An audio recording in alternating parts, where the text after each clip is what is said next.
All right, we're in the book of Ruth, and this is, basically chapter 3.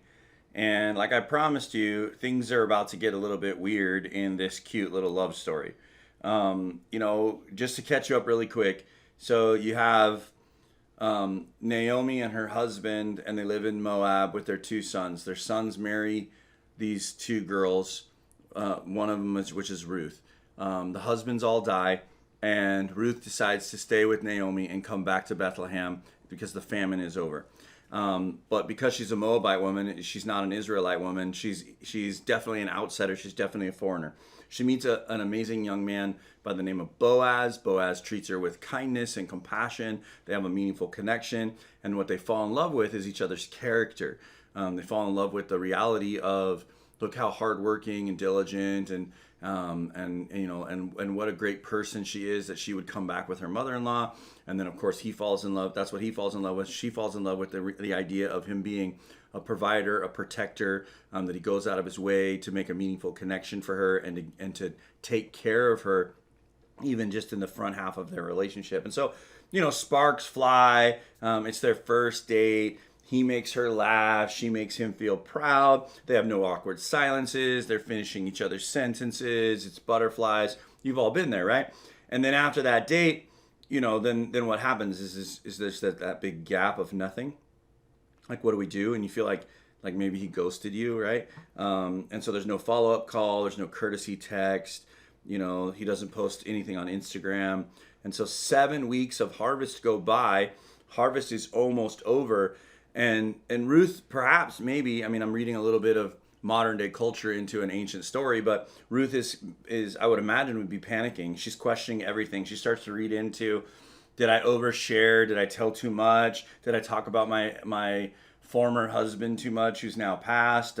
Does he realize that I'm interested in him? That he's cute and that he's kind and he's such a good boy, such a good guy. Maybe I was working in the fields all morning and I hadn't showered. Did I give him the ick? What did I do wrong? How come he hasn't gotten back to me? And then of course Naomi, who, like most mother-in-laws, is always opinionated, and like most mother-in-laws, from a good place gives advice, but maybe it's not time, and not the wisest advice. But Naomi says to her, "Hey, it's time to define the relationship." And that's the conversation that we're having today, defining the relationship. Are you just friends? Are you more than friends? Is this casual dating? Is this dating exclusively? Did you make this public on social media? Are we going to just soft launch this relationship? Are we going to come out of the gate and make it official? How are you defining the relationship? And every relationship has to hit this decision point where you define the relationship and you show how to navigate what comes next. And unfortunately, in our current world, it's become sort of normal to keep things in a more casual vein for far too long. And so, we're vibing, or we're in a situationship, and people don't want to label it because somehow, somewhere along the journey, putting a label on it makes it too complicated. But I want you to understand something. If you want to have a future with someone, I don't need you to be in a hurry to define the relationship, but at some point you're going to have to define the relationship. And so we find ourselves in this situation where Ruth's mother-in-law, Naomi, is encouraging her to define the relationship. Ruth chapter 3, verses 1 and 2. One day Ruth's mother-in-law says to Naomi, "My daughter, I must find a home for you where you'll be well provided for." Now, Boaz is a relative of ours, and tonight he'll be winnowing barley on the threshing floor. And so this idea of winnowing barley on the threshing floor would be a concept at the end of the harvest where the harvesters would meet up and they would have sort of this, big payday party, where we would separate the grain from the chaff. And one of the ways that they would do that is they would put it in little baskets and they would shake it and sort of like toss it, and the wind would blow away the chaff, or the unedible part of the barley, and then they would keep the barley. And so after they would do all the work that day, they would gather, they would have this, they would weigh it and they would know how good the harvest was. And so they'd have this big end of harvest festival or payday party, as it would be. And so Naomi has this strategy. Boaz is going to be there, and here is what I want you to do. And so she's trying to help her define the relationship. And again, sometimes we get a little bit ahead of ourselves. And so even when people are well-meaning, they give us advice that isn't always the greatest advice. And look at what she says to her. And again, I'm not saying this is bad advice. By the way, ladies, if you're single, this advice I'm about to read for you from verse 3 isn't necessarily bad advice. But I do want to tell you that not everything that is said in chapter 3 is prescriptive. A lot of it is descriptive. And so you kind of have to eat the meat and spit out the bones and make a decision. But look what she says. Wash, put some perfume on, get dressed in your best clothes, and go down to the threshing floor. Don't let him know you're there until he's finished eating or drinking. And so in a way, she's like, last time, girl, he saw you, you were a hot mess. You had dirt under your fingernails. Your hair was looking ratty. You were still wearing your widow's clothes. Like, you need him to understand that you're ready, that you're single and looking to mingle. And then she gives him, so that advice is pretty good. But then she gives him this other advice. She says, don't just walk in and Boaz and say, we need to talk and it's time to define the relationship. She says to him, let him finish his food. Let him eat his chicken wings. Men are happier on a full stomach. But then she goes a little bit too far here. Let him finish eating and drinking. Like, maybe get him a little liquored up first before you spring it on him. And again, I'm not saying it's all good advice, but this is where things get a little bit weird. And she says, so after he's finished eating and drinking and the party's winding up to an end, when he lies down, note the place that he lies down and uncover his feet and lie down. He'll tell you what to do. Well, that got weird, Mom. Like, that got real weird real quick. So she basically is like, go to the party, look your best. He'll notice you. Trust me. You'll smell good. You'll look good. He already is looking at you. He's looked at you before. But then when it's time for everybody to sort of like pass out at the party, make sure you go lay down where he is. And then she says, uncover his feet. And then when she says, he'll tell you what to do, listen to Ruth's response. I will do whatever you say. And so she went down to the threshing floor and she did everything that her mother-in-law had told her to do. So what in the world is Naomi ultimately advising her to do when she tells him to go lay down next to him and uncover his feet?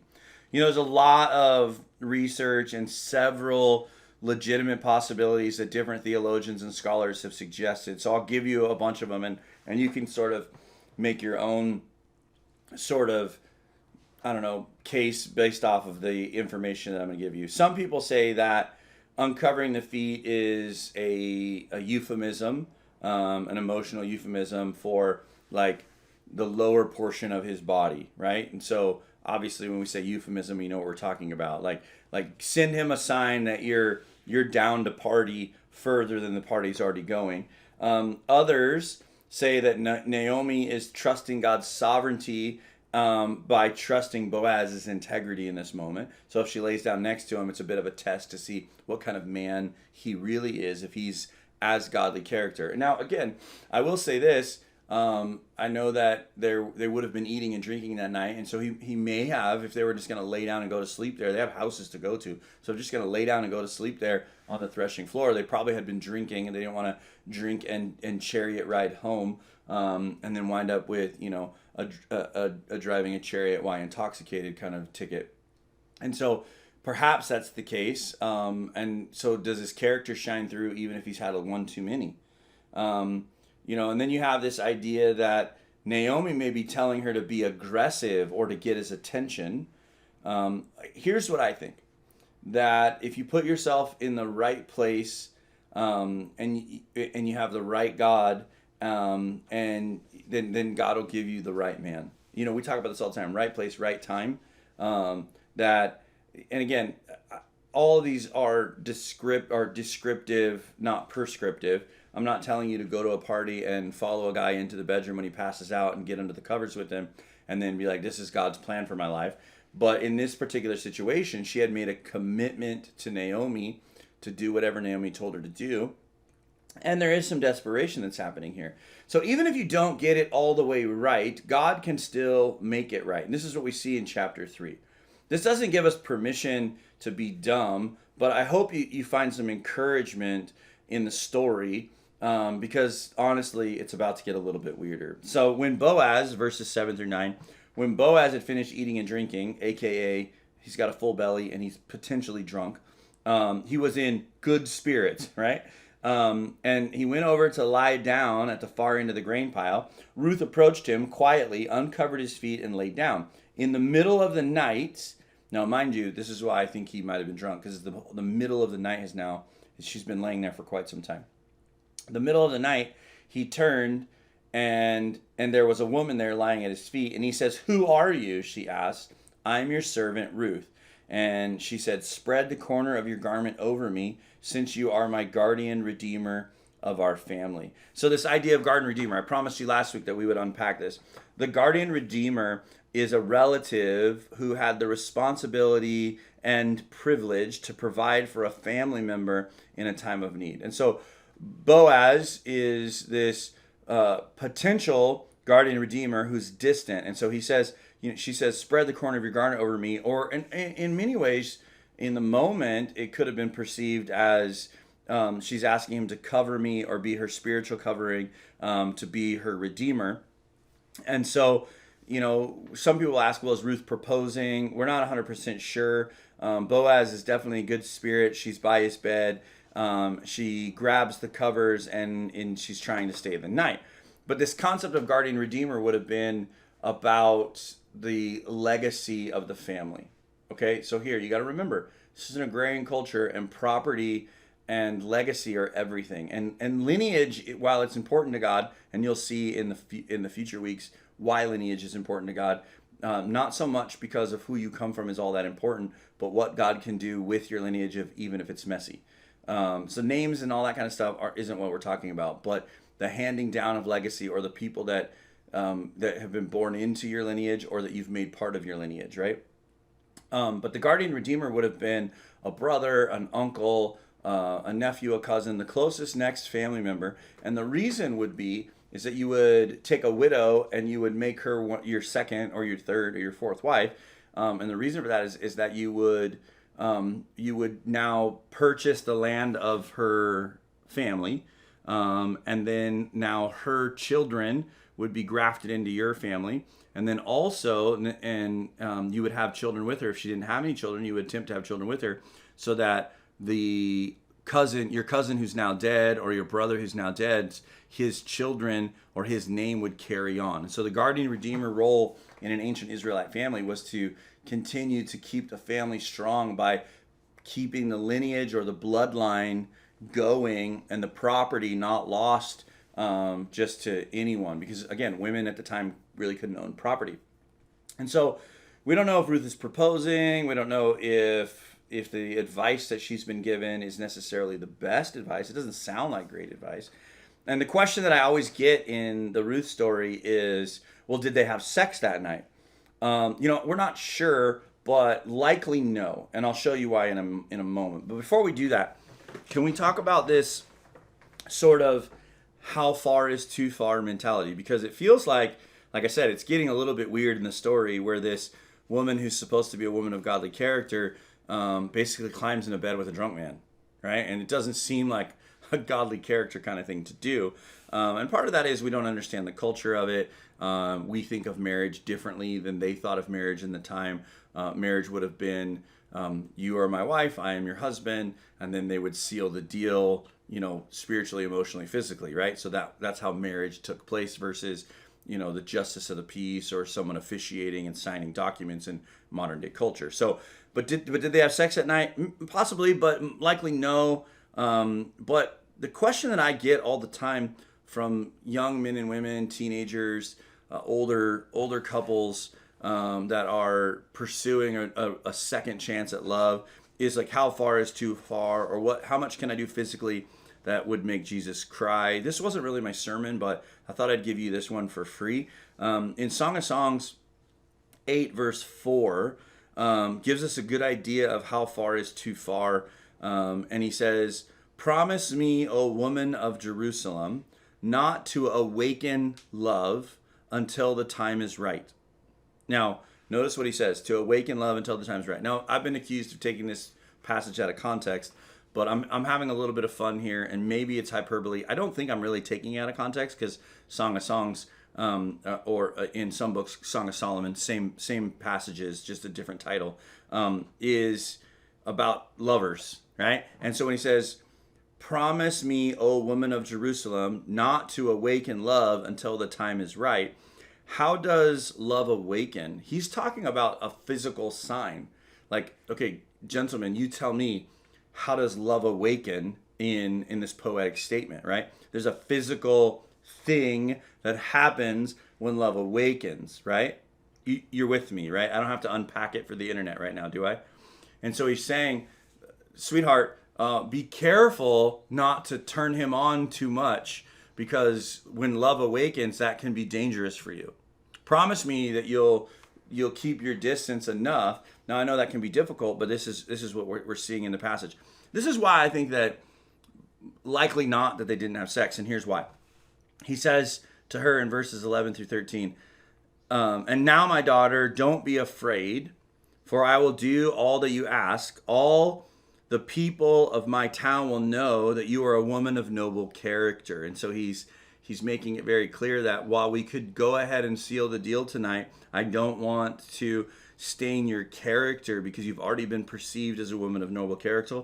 I want to make sure that you're taken care of. Although it's true I am a guardian redeemer of your family, technically there's another one that's more closely related than I. So go ahead and stay here for the night, for in the morning, if he wants to do his duty as your guardian redeemer, good. And so he says, good, then we'll let him. But if he's not willing, surely as the Lord lives, I will do it. And so it's highly unlikely that they consummated their marriage that night, because here in the middle of the night, even though he's had one too many perhaps, he says to her, hey, the reason that I haven't been ghosting you, the reason I haven't, pursued you is there's another person who's supposed to be responsible for this and pursue you before me. And so for me to pursue you, I'd have to get the sign off from him. And I've been kind of working this angle and trying to do that. But if he doesn't want to, then I will, no matter what. And so there's lessons that we're learning in chapter 3. It's often wise to put yourself in the right place to increase the odds of meeting the right person. So if you're going to meet the right person, then where is your threshing floor payday party, right? I don't know that you're going to meet the right person in a bar. I don't know that you're going to meet the right person in the club. I don't know that you're going to meet the right person in these places and spaces. If you're looking for a person of character, then you should go places and spaces where people of character and like-mindedness hang out. Don't overlook the people that are right there in front of you. Boaz could have overlooked Ruth because she didn't have it all dialed in, and she was poor, and she was an immigrant, and she hadn't showered. But instead, he was looking for a woman of character. And so he was able to see past the physical attributes and see to the core of who she was as a person by the way she behaved and the way that she acted. And sometimes you may have to go out of your way to get what you want. If the person's dragging their feet or they're not giving you clear answers, then maybe you need to have a conversation with them. I don't know that you need to follow them into their bedroom after they pass out at a party, but you might have to make things clear about your intentions. And even if you don't get it right the first time, God can still make it right. If you want a marriage that honors God in the future, then maybe we should start to live a life that honors God today. Again, it's that foundational character piece that's so important. Boaz wasn't obligated to be Ruth's guardian or kinsman redeemer. But he wasn't, the brother to her husband. She was a Moabite. She wasn't from Bethlehem. But because he fell in love with her, he chose to make the sacrifice for her.